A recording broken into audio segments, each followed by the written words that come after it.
Join me today as we go over a 9-foot by 6-foot U-shaped garden bed designed for new gardeners in mind.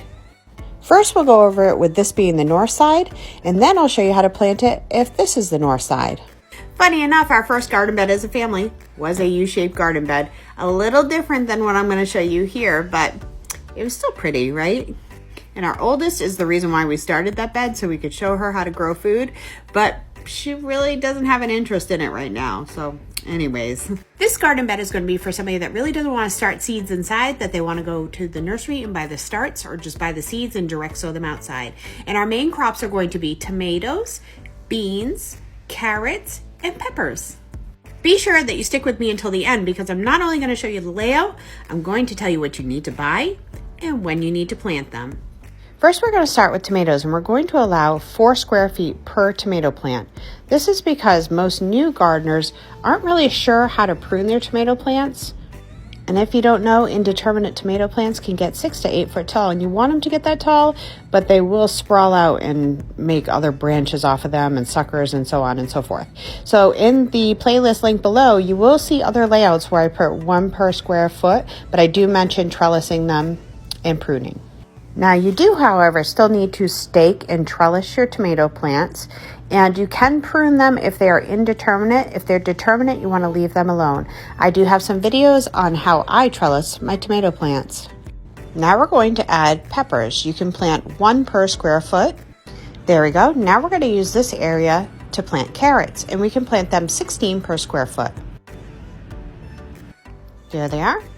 Now we're going to put our bush beans over here. Bush beans can be planted 9 per square foot, and you can't substitute this for pole beans because pole beans will need to trellis and they will get taller and shade out other things. So just bush beans. Plus, you're not supposed to plant pole beans with tomatoes. And there it is. Now, if you've been around here long enough, you know that I like to companion plant to help with some of the pest control. So let's go ahead and get some of those companions in there. The first to help with the tomato hornworm is borage. It is 1 per square foot, and the bees absolutely love this plant. So if you've never planted it before, give it a try. And borage is just 1 plant per square foot.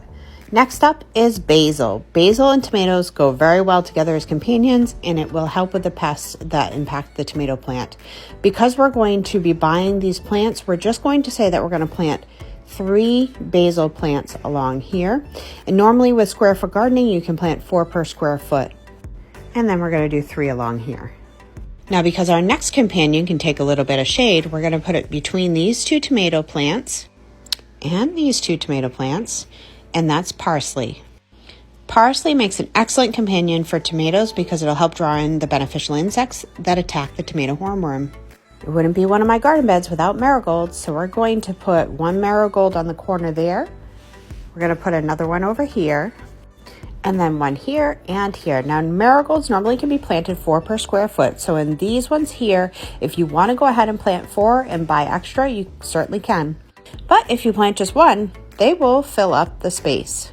Over time, that is. Next, we're going to add 1 calendula plant here and 1 over here. Calendula is not only a beautiful plant, but it is also medicinal, and it helps draw in the beneficial insects. Now we're going to go ahead and add 1 nasturtium plant here.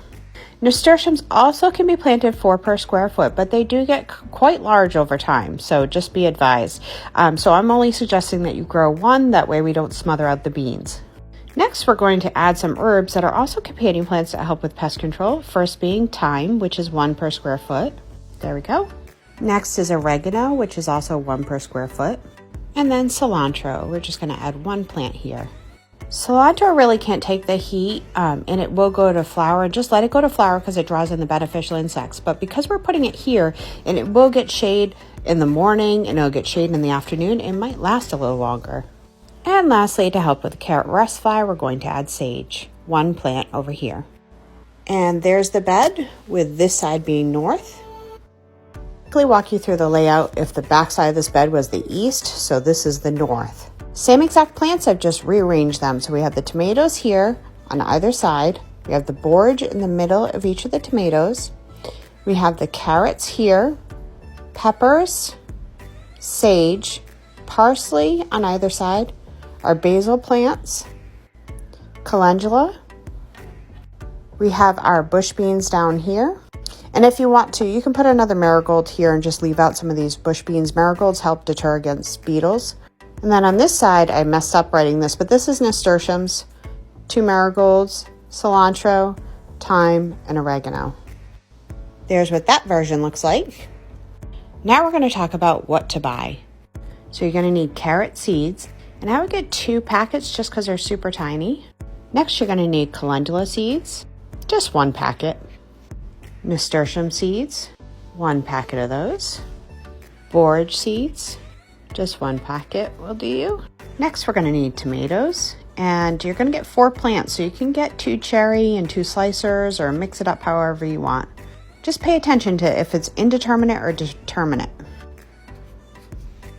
Now we need peppers and 2 plants. Marigolds usually come in a pack of 6. So we'll just say 6.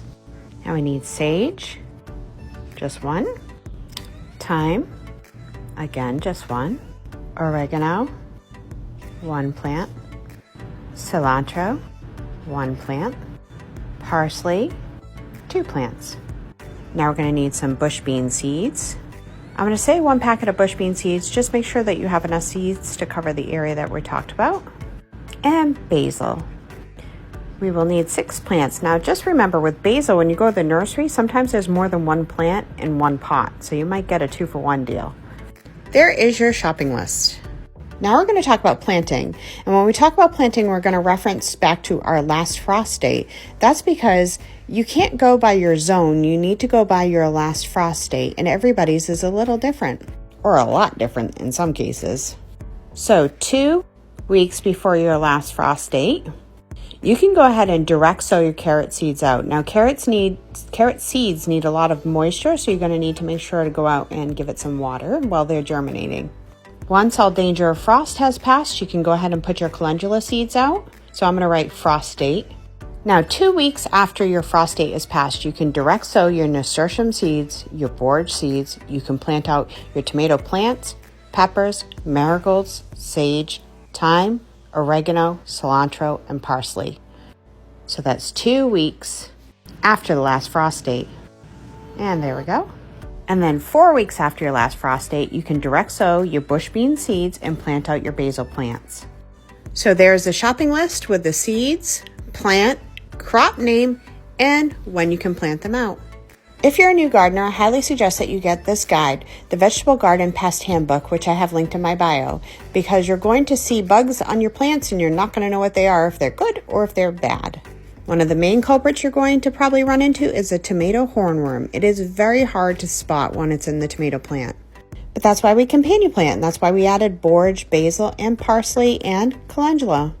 You could also run into the Mexican bean beetle, which is why we've added marigolds. And squash bugs that can kind of puncture the tomato plant, which is why we've added nasturtiums. And the carrot rust fly, which is why we added sage. But not all bugs are bad. Like ladybugs will help eat aphids. But this is what it looks like before it becomes this, so you may not have known that. And this is a parasitic wasp and is awesome for attacking the tomato hornworm. So getting a guide like this will not only help you identify the bad bugs, but also show you the good ones so you don't accidentally kill them. I know this was really long, but I hope you found this helpful. And it's a lot better than having to make multiple part videos. So if you found this helpful, please let me know in the comments, and please like and follow for more content like this and much more.